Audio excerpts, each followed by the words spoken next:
what's up? Eric Vaughan here from ericvaughanmma.com, and we've got another Friday Q&A. So let's jump right into it, shall we? Let's take a look here. First question, any suggestions for strained inner thigh muscle? I strained it doing a side stretch after doing kickboxing. This is from Patricia MacKinnon. Okay, we got our female kickboxer in the house, Patricia. So strained inner thigh muscle. So if you're doing stretching after kickboxing session, first of all, you might have gone a little bit aggressive on the stretching, because when you're doing kickboxing, you're throwing those kicks, the groin muscles are getting stretched dynamically, and there might already be some kind of little tears there if you're going really aggressive and really into it and pushing hard. Okay, so that's to note. After you do a kickboxing session, ease into the groin stretches, the hamstring stretches. Go really slow into them. Make sure you have good support when you're doing them. Okay, so if it's acute, definitely the old RICE, rest, ice, compression, elevation. And then if it's long term, just kind of massage it out. Use that foam roller, work that out, just like hip flexibility solution. I think you've got the program. Correct me if I'm wrong, but use that ASMR stuff on the groin, and that's going to help out after the acute, the 48 to 72 hour stage. Now, here's one thing that's going to help out. Long-term strengthening, you've got to really strengthen the eccentric ability of the groin muscles. So you can do this with the lateral lunge exercise. You've just got to pay attention to how you do it. Okay, so the lateral lunge exercise, and I'm going to show you next week, I'll show you an even cooler version of the lateral lunge that's going to work on, it's going to help your feet and your balance as well, but we'll get to that next week. But right now, just the basic lateral lunge. When you're stepping over, a lot of people, when they do it, they put a lot of tension down, like they're almost driving their leg down into the floor and stretching that groin out. When you do this exercise, you're actually trying to do the opposite. You're trying to keep this muscle relaxed and try to get the most mobility you can and control it, okay? So I've got all my weight here, and I'm trying to keep the groin relaxed, keep this knee pointed up, so I'm not putting excess stress on the medial aspect of the knee, but I'm trying to keep this muscle relaxed and controlling it here. Okay, and get that depth without driving the leg down and just trying to really aggressively stretch that groin out. Okay, so here I'm just nice and relaxed and trying to activate, keeping good position here, good posture, and then up and over. Okay, so it's opposite to what a lot of people actually do. My hips are popping because I haven't warmed up.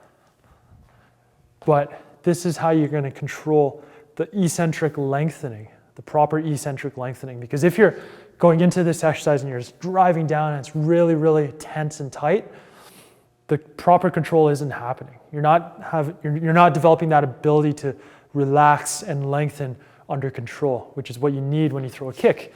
When you throw a kick, you've got to have this muscle, the groin, nice and relaxed, but still have that control. You don't want it to be tense the whole time, which is what you're doing if you're really, focused on getting a stretch there, as opposed to opening it up here and letting it go. Okay, there's a difference there. So the other thing you want to focus on is your foot when you do the lateral lunge. Try and keep the foot as flat as you can. If you go really low, the lateral aspect, the outside aspect of the foot's going to pop up. That's okay, but don't do this, okay, because that's going to smash the medial aspect of your knee, the ligaments and the meniscus there. So there is some tips for you. That'll help out. Just do them up. You can do, for those lateral lunges, just do sets of like 12 to 16 total as a warm-up. Don't do it as the first thing you do in the warm-up, but do those as part of your warm-up, and that's going to help out. Just really think about the control and the technique. Okay? Now, one more question. We'll do 2 today. Hey Eric, I've been playing around with the hip flexibility solution for the last couple of months. I started doing a full month of HFS by the book and got great results. Yes. However, as a former athlete, now turned desk jockey, I have plenty of areas that need additional corrective work: ankles, knees, rotator cuff, and upper thoracic, etc. And between all the corrective exercises I'm doing, it's taking up a lot of my time. Is there a minimum effective dose for HFS? I was leaning towards trying to get 3 of the main routines in a week, 2 kneeling, 1 standing, or vice versa, as well as 2 times per week of core and ASMR. This is from Jason Vaughan. Jason, well, first of all, thanks for grabbing the program.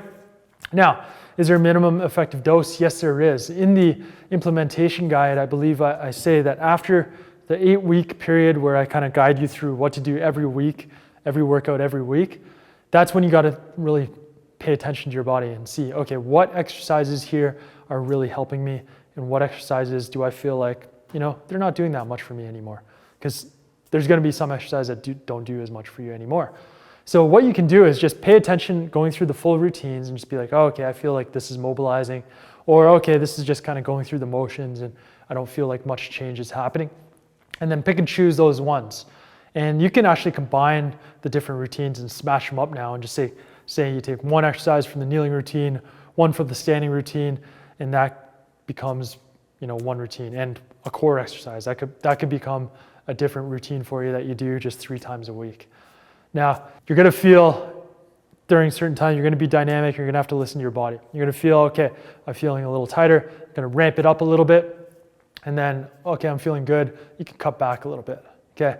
So there's no one set prescription for anybody after you get out of the initial 8-week period where it guides you through everything and you follow the full program as is.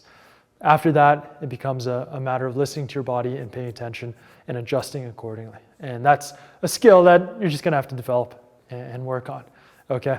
So that's my answer for you, Jason. Hopefully that helps a little bit, but feel free to mash them up, play with them, drop exercises that you feel aren't working so much, and focus more on those exercises that are still providing you benefit, okay?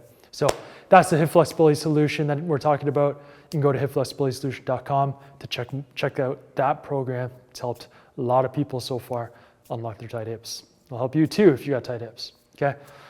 All right, that's it for today. Friday's Q&A is over. Go to ericwongma.com/ask if you want to ask me a question. Otherwise, I'll see you next week. Peace.